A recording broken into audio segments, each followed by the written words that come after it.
I, 21F, have faced the worst punishment for resembling my bio dad. I'm a result of my mom's affair. My mom was married to my stepdad for 10 years. She had 3 daughters, Mindy, 26F, Cece, 24F, and I, 21F. Stepdad didn't know that I was not his child. As I grew older, I looked more and more like my bio dad, and my stepdad got suspicious of my paternity.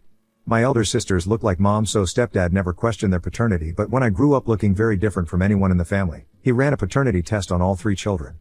Mom's infidelity came out. Only the eldest daughter was of stepdad, and the rest 2 of our DNA didn't match his. Mom then confessed that the fathers of all 3 children were 3 different men. Stepdad served her divorce. He gave the child support for only his daughter, Mindy, and for Cece and I, mom had to work hard. Mom loved Mindy and Cece unconditionally because they looked like her. She hated me because I uncovered her truth.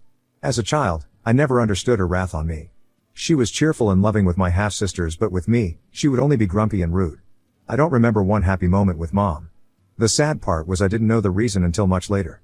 And when I got to know the reason, I was shattered. The truth made everything much worse. First, it gave me an identity crisis, and second, now I know the reason for my mom's hatred towards me, but I cannot do anything to fix it. Now I couldn't even complain about my mom's indifference towards me. She said Cece's dad and my dad refused to take our responsibilities, but at least Cece looked like mom, so it didn't hurt her to provide for Cece, but I looked like my bio dad and it made her resent me. Mom and half-sisters would gaslight the situation and blame me for their troubled life. I was being belittled openly, not only by my mom but also by my sisters. Mindy called herself the legitimate one. She would call me names and blame me for her parents' divorce. Even Cece would mock me that I looked like my bio dad and I was the reason that tore the family apart. She was like, "Why couldn't you look like mom? That could have saved us from getting abandoned by dad." As if it was in my control to decide how to look. As a child, I grew up hating myself, hating my blue eyes because they had brown eyes like mom, hating my nose, hating my lips, hating my every bit of existence. The indifference continued for ages. I hardly got any new clothes. I grew up wearing Mindy's and Cece's clothes. Mom never bought any new toys for me, and neither was I allowed to play with my sister's toys. I was the unpaid servant of the house. I would have to bring them water and food from the kitchen, drop their plates into the sink, do their laundry, and even make their beds sometimes. The only good thing mom did to me was send me to school. It was a community school, but at least she got me educated. I ran away from home when I was 13, but the cops found me and they dropped me back at mom's. I told them I didn't want to go back home and they would not listen. My mom sobbed in front of them that she was a single mom taking care of 3 daughters and I was just a troubled kid, jealous of my sisters. I listed down all the tortures I have been through. The cops asked me if I was physically tortured and I said no. The cops stopped noting my words. My mom said to the cops, "See, that's why I told you, she is a troubled kid, jealous of her sisters and nothing more." They didn't consider emotional exploitation as a crime. They patted me and asked me to be a good kid and left.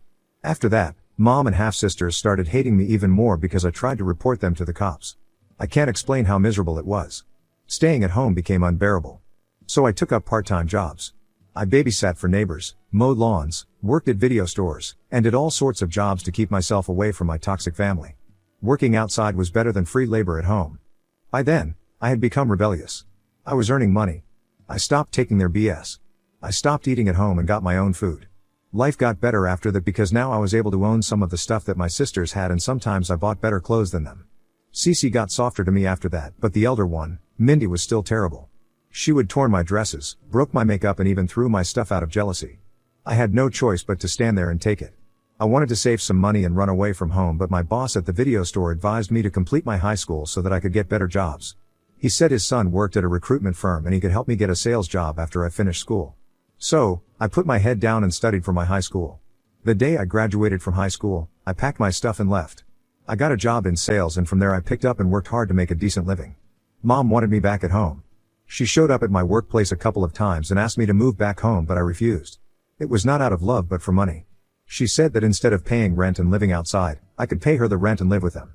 I laughed on her face. Living there for free was a nightmare, and do you think I'm gonna pay to live with you all? You must be joking. I wanted to meet my bio dad, but mom wouldn't tell me about him. I asked Cece if she knew about her dad. She said mom told her that her dad didn't want to meet her, so better not contact him. Mom had told me the same thing. I was suspicious that it couldn't be true, so I kept pestering her to tell me about my dad, but she is an awful woman and doesn't give in to any sort of pressure. 2 years back, she defaulted on her mortgage and needed money urgently. She reached out to me to borrow some money. I said I would give her the money only if she told me who my dad was. She told me his name and nothing more. I asked for his address. She said he didn't want me in his life, so no point in contacting him. I told her I wouldn't give her the money until she gave me all the details I needed. She then gave me his address. It was like 30 hours by road. If I took flights, I would need 2 connecting flights. I saved up for the flight and then showed up at the address only to find it was the wrong address. I went back home and fought with my mom. I told her I would report her for not revealing my paternal details. She told me that she was reluctant to give me his address because his family didn't know about me and my visit would ruin his life. She tried to guilt trip me into thinking that I was wanting to be a homewrecker. After a lot of fighting matches, this time she gave me his office address, which was 4 hours away. But she kept insisting that I don't visit him because he didn't want me in his life. She was like, "Why do you want to humiliate yourself? He's gonna throw you out. He doesn't want to see your face." I didn't listen to her and took a bus and showed up at his workplace. When I finally met him, the moment was so surreal. I didn't have to introduce myself to him. He saw me and said, "My girl." He hugged me. That was the tightest hug I ever got from my family member. I got to know something that blew my mind. My bio dad was paying child support for all these years. Mom deliberately gave me his wrong address so that I don't get to know the truth. She has been feeding lies to both of us. She told my bio dad that I hated him and didn't want to meet him. It was true that his family didn't know about me. He told me he was married for 40 years and had 2 grown-up sons. He loved his wife and didn't want to mess up things. My mom used it to blackmail him for money and took child support as well. He said we could meet outside and he could even provide for me if I wanted, but he didn't want to disclose about me to his family. I didn't have a good feeling that he didn't want to accept me openly, so I never met him after that. I was disheartened. He sent me several emails after that, but I never responded. Almost 6 months ago, he showed up at my workplace. He apologized and said he wanted to make things up for me. I said he didn't have to do anything for me. I don't need anyone now. I'm not 13 anymore. He said after meeting me he didn't feel good about hiding me anymore and confessed everything to his wife and children. His sons are grown up and have moved out, so they didn't mind it much. However, his wife is in shock and they are seeking therapy together. He handed me a paper which turned out to be an ownership document of a mansion. He said that's the only thing he could do to cover up for his mistakes. I asked him if his family knew about this. He said yes, they knew. He has paid for his sons' college and they are doing well for themselves. He has also left some trust funds for them and a house for their mother. And he gave his mansion to me. I was overwhelmed. I didn't know he was well-to-do. I didn't want his money. Otherwise, I would have also blackmailed him and extorted money for the last 2 years as Mom did for 20 years. I told him how badly I had been treated my whole life because I looked like him. He said sorry for putting me through this. He had no idea that I was going through all that because Mom had been feeding him a different story. He said he was giving the house to me to secure my future and that he owed to me as a father. I was overwhelmed by his gesture. I didn't tell anyone about the house. Off late, I was thinking of getting into a college. I always wanted to be a college graduate, but money was a big constraint. Now that I had a mansion, I thought of putting it on lease and using that money for college. That's how my mom got to know that my bio dad gave me a mansion. She is now running behind me all sweet to get a share in that property. She is gaslighting me by saying that she is my mother and she had to undergo a divorce because of me, so I have to give her a share. When I denied it, she threatened to sue me because she had a right to my bio dad's property. You see, I don't have any understanding of laws and rules around property and inheritance whatsoever. I'm guessing she can't have it, but sometimes the law works in a funny way in the States. I don't have money to hire a lawyer until the lease money comes in. So, if anyone has any idea about all this, kindly help. Yeah, you can call me dumb, but I need help. Thanks in advance. Update 1. Oh, I tell you, money works in a funny way. BTW, thanks for helping me out. I thought Reddit is for fun, but there are some really amazing people who genuinely help others. Like you all said in the comments, my mom can't claim a share in a house that was given to me by my dad. So, the next time she came charging at me for the share, I went nuclear on her. She said she would sue me for this. I challenged her to do whatever she wanted. She cannot do anything except yell. She screamed like a wounded lion. After the last confrontation with Mom, there was silence for a long time. I was not in touch with them. I sometimes bump into Cece. She works in the same block as me. Seeing how my luck played out for me after meeting my bio dad, Cece also forced Mom to reveal her dad's identity. Sadly, her dad turned out to be a German man who had moved back to his country. He used to be our neighbor for a few years. He had rented out a room in our neighbor's house. He was a student back then and knocked up Mom. After he got to know that Mom was pregnant and would ask him for child support, he fled. Cece contacted him through email and he confessed everything. They are in touch, but Cece is sad that she didn't get any benefit after discovering her dad. Makes me wonder if she wanted her dad or hit a jackpot. I hired an agency to get me a tenant for my mansion. 6 days back, someone from the agency called me. He said he brought a tenant to check out the mansion and they found 2 women living there. I was horrified. They said they were the owners. They fought with the tenants and chased them out. The agent told me that he had sent 2 to 3 prospective tenants during the last 1 month, but mysteriously they all ghosted him after visiting the mansion. I asked him to send the pictures of those 2 women. They were none other than Mom and Mindy. I rushed to the place. It was an hour away from where I lived. Without saying a word, I started throwing their stuff out. They tried to stop me and kept saying, "Wait, we can explain. We can explain. Please hear us out." I screamed that I didn't want to listen to the squatters. It was 2 versus 1. It is a very peaceful neighborhood. The neighbors heard the chaos and called the cops. I didn't carry the house documents with me, but the agent had the copies, so he showed it to the cops. The cops chased them out, but also asked me to deploy security at the place. I asked them if I could get a restraining order against them. The cops said it was not easy because Mom and Mindy had no previous felonies registered under their names. It was their first time nuisance, so they can get away with it. I called up my dad and told him everything. Of course, I didn't have the money yet to deploy a security. He has taken the matter to himself. He said he would be installing more cameras across the house. There was just 1 installed until now. He said he would get a tenant for me and that I don't have to deal with it anymore. That was such a relief because I had no idea how tenant agreement worked, etc. I have not heard from the squatters since then, but let's see how long it is going to be like this. I'm sure they are going to come back.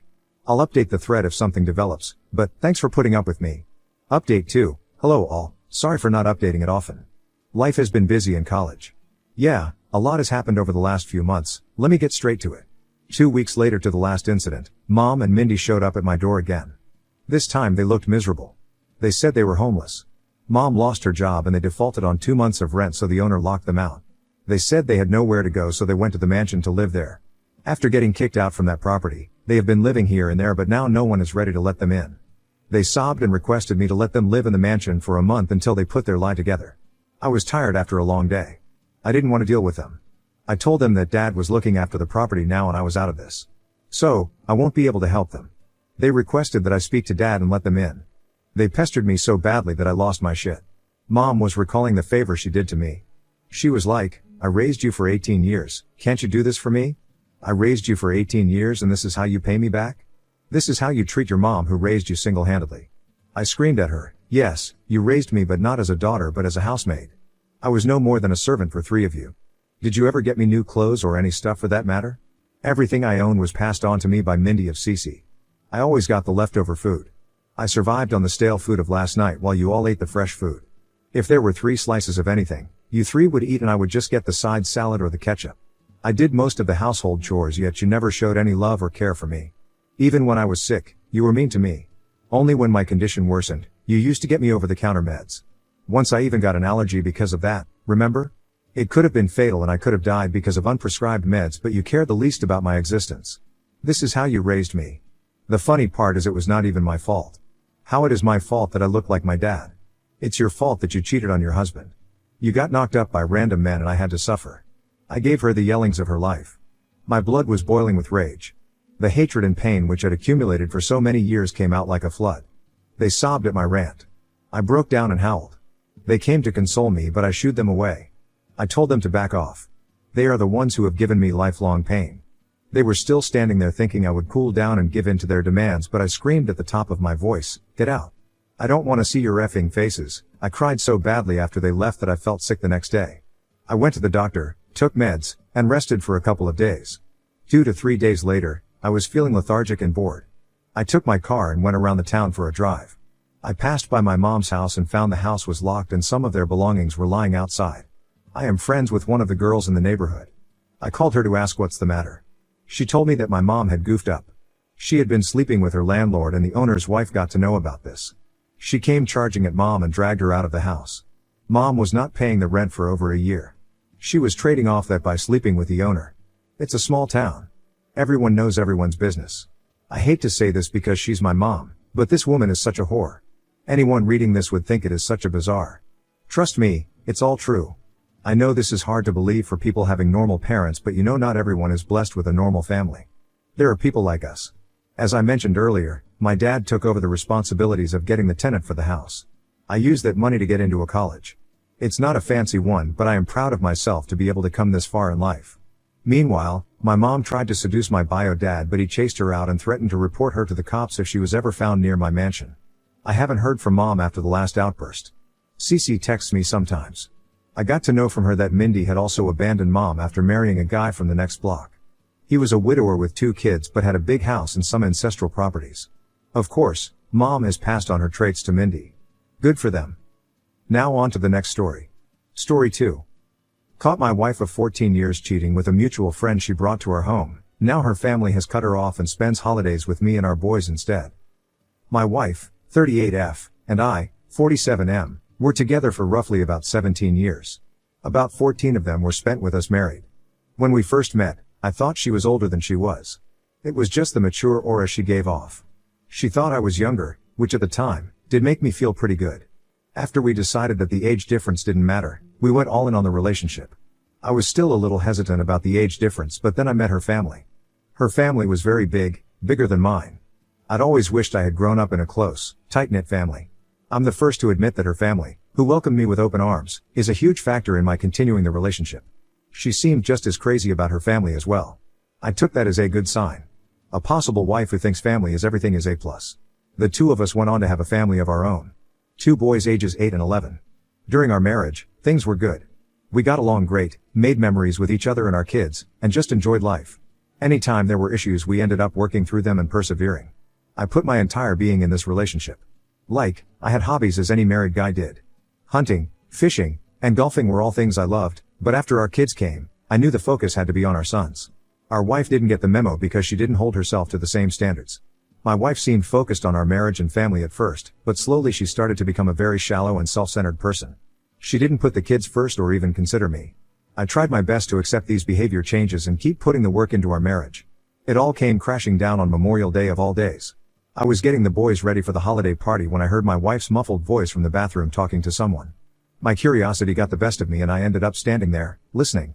I couldn't hear who was on the other end of the phone, but I heard her. She was telling whoever she was on the phone with that she loved them, couldn't wait to be with them, and every day she spent with her husband, me, took a little part of her soul. So, I waited for her to come out of the bathroom. When she realized I had heard what she said on the phone, she was in shock. My wife didn't say anything at first. I asked if she was cheating and she stuttered, trying to come up with some lame excuse. I told her to save it and walked out because I had a party to get to. My boys having a good holiday is what was my main focus. That was D-Day for me, and it's safe to say that the holiday is going to be sullied for me shortly.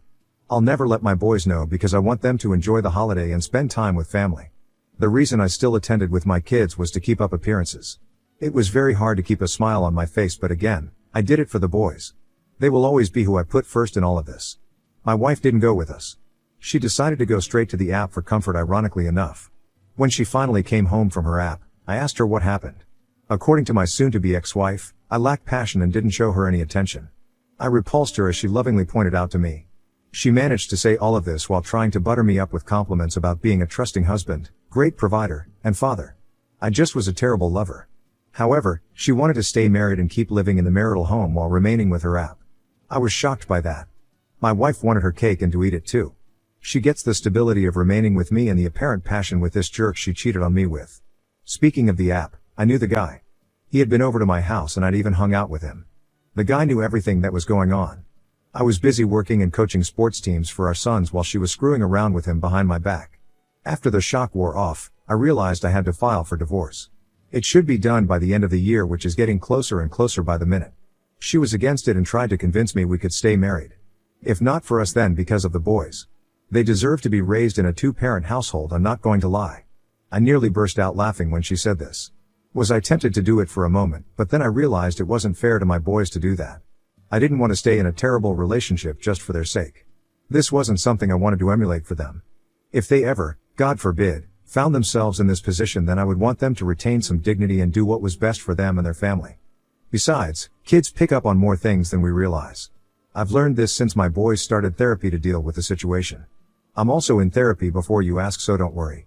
My mental health is also being worked on. When news of the affair reached our friends and family, it didn't go the way she expected. Her own family didn't rally around her. Instead, they rallied around me, which I cannot begin to say was a huge help in the healing process because I feared I might lose my in-laws in the divorce process. The funny thing is, her boyfriend isn't allowed anywhere at her parents' house or any family functions, while my boys and I are more than welcome. She refuses to attend without the app, so she and her family have no contact. I talk more to her mother than she does now. They used to talk 2 times a day, but now the contact is non-existent. For the holidays this year, my boys and I were gladly invited. I'm going to go just not for the sake of my boys but also because I enjoy being around the family. Recently, it seems that even our acquaintances are beginning to see through my wife's crap. There was a youth night at the high school football game that I attended with my boys. They get to go out on the field at halftime and get introduced to the team. She showed up there but I already had a warning because she had texted me earlier that day. When she shows up, she marches over to our boys and starts taking pictures with them. I swear the moment she was done with the pictures she left because her app was performing at some dive bar. Is he any good? I have no idea and nor do I want to know either. After my wife left, I had 4 different sets of parents come up to me and mention something about how she stayed just long enough to get her pictures for social media. It was hard not to burst out laughing. Let me tell you, it felt really good that people could see through her crap and that she's only playing up the mom of the year stuff for Instagram, Facebook, or whatever other social media she's on. We'll always have to remain in some contact because of our boys. One is still in the single digits, mind you. I'm just glad other people can see who she is, and when it comes down to it, she is going to put herself first and not me or the boys. In the meantime, I'll keep taking care of my boys and myself. I've started going back to the gym, picked up some of my old hobbies again, and reconnected with old friends. I can safely say I've never been happier.